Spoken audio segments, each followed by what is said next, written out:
Welcome to Kenton Teaches. Enjoy the video. You begin by confirming prerequisites quickly. Open Pycharm, pick the project and make sure the interpreter is the environment you want. Once done, install Jupyter and Pycharm into that interpreter so the notebook kernel appears. Use pip install Jupyter Pycharm or conda install Jupyter.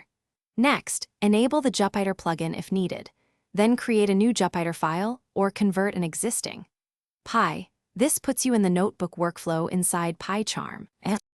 Once the file is open, choose the correct kernel from Pycharm's top right kernel selector so code runs in your chosen environment.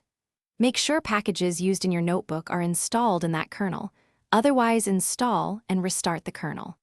Use Shift+Enter to run cells and observe outputs.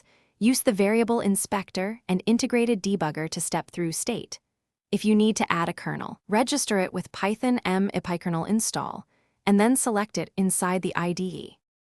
To finish, save your notebook and optionally export to Py or HTML for sharing. Commit both code and the IPIN to version control.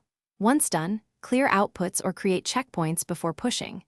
If something breaks, first restart the kernel and invalidate caches in Pycharm. Make sure the interpreter path matches the environment where Jupyter and Pycharm are installed. If the kernel still won't start, recreate the virtualenv or reinstall Pycharm. That usually resolves. Thanks for watching. Please subscribe if this video was helpful.